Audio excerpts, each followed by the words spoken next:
Buongiorno da Botrighi, questo bellissimo parco, anche a Botrighi, che meraviglia. E siamo con Roberto Barangoni. Roberto Barangoni, per chi non lo sapesse, è innanzitutto uno dei grandi protagonisti dei Buontemponi.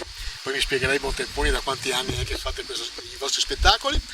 È un animatore delle cose qua a Botrighi, ma soprattutto è un amico, anche trasmette in radio, Radio Diva, eccetera.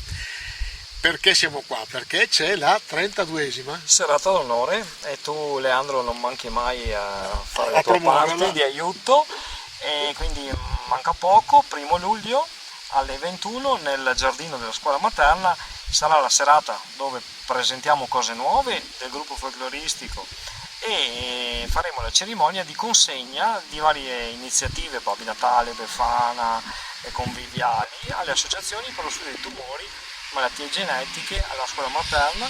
Quest'anno il nostro pensiero va alla Lega Italiana Lotta al Tumore, all'Associazione Veneta Lotta alla Talassemia, a un Cuore un Mondo che si occupa di malattie cardiologiche per i bambini di Padova e la nostra scuola materna. Ecco, voi ogni anno fate queste raccolte, però avete tirato su in tutti questi anni una che si ripetono tutti gli anni, e finché abbiamo la forza, insomma, di andare avanti. Speriamo ci siano anche giovani che c'è ricambio generazionale. Qualcosa sì, è entrato un ragazzo di 25 anni e una signora, un'insegnante che è appena andata in pensione, quindi ancora molto giovane, e qualcosa sì, ma si fa fatica, ecco, a tirare i giovani. Magari quando ci mettono il naso si affascinano. Ma tutte le raccolte che fate, riuscite voi a monitorare i soldi dove vanno?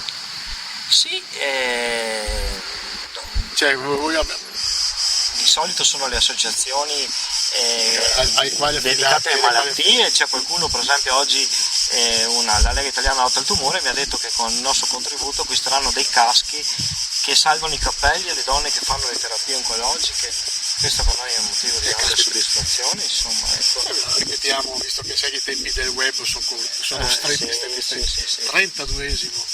32esima serata d'onore, sabato alle 21, 1° luglio, in caso di maltempo domenica 2 luglio alla stessa ora, nei giardini della scuola materna di Botrighi.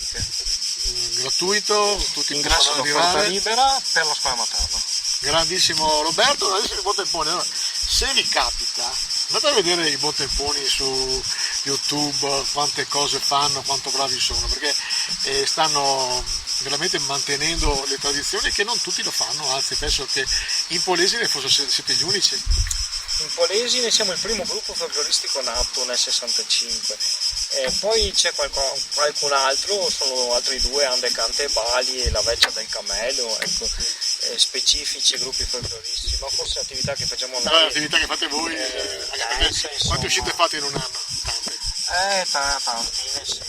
Adesso finito il Covid si sta riprendendo, torniamo dai Polesani al mondo Grudiasco, saremo alla festa della transumanza in Trentino a Pieve di Tesino il 10 settembre. Bravo Roberto, bravi Buontemponi.